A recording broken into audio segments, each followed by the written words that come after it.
আমার ছোট্ট খামারের ছোট্ট কালেকশনটা আপনাদের একটু দেখাই।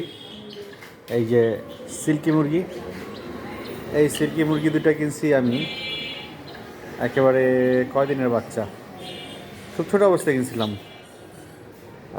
20 বা 22 দিনের বাচ্চা অবস্থায় কিনছিলাম। কিন্তু এই দুইটা কোনটা মোরগ আর কোনটা মুরগি আমি বুঝতে পারছি না, বা দুইটাই মোরগ কিনা তাও বুঝতে পারছি না। আপনারা যারা সিল্কি মুরগি চেনেন, এই যে ঝুঁটিটা দেখাচ্ছি, এটার ঝুঁটিটা একটু উঠছে, যে কালো একটা মোরগের মতো ঝুঁটি উঠছে। আর সম্ভবত এটা মোরগ, আর এর কিন্তু ঝুঁটি উঠে নাই, এর হচ্ছে গুটি গুটি হয়েছে পুরো মাথা জুড়ে। এটা বোধহয় মুরগি, আমার কাছে মনে হচ্ছে এটা মোরগ আর এটা মুরগি। লেটস সি কোনটা মোরগ হয় কোনটা। আর এটার ঠোঁটটা, মোরগের ঠোঁটটা দেখেন অনেক লম্বা, আর এর ঠোঁটটা ঠিক কতটা লম্বা না। যাই হোক, তিতিরে আমি ধরা খেয়ে গেছি। দুইটা তিতির কিনছিলাম, আমাকে বলছে যে দুইটা, একটা মোরগ একটা মুরগি, এরা ডিম দেয়।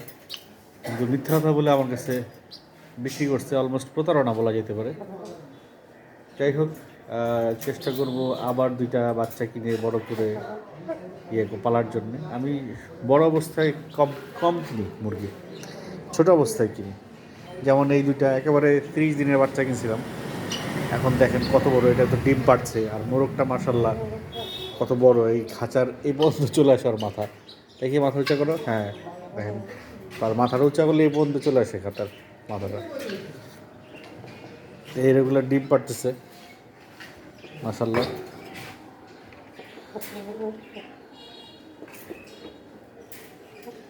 চাইলে এদের ডিম থেকে ইনকিউবেটরে করে বাচ্চা ফোটানো সম্ভব। তো হচ্ছে আমার ছোট্ট মুরগির কালেকশন। এখানে নিচে আরও একটা খাঁচা আমি রেডি করে রাখছি।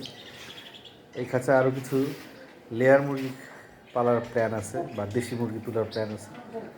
তা আমার বেসিক্যালি মুরগি রাখার প্ল্যান হচ্ছে রেগুলার অর্গানিক ডিম খাওয়ার যে একটা টার্গেট, সেই টার্গেট থেকে। আর সিল্কিটা দেখতে ভালো লাগে, এই জন্যে রাখছি। দেখি এর রেজাল্ট কী আসে, ডিম দেয় কি না।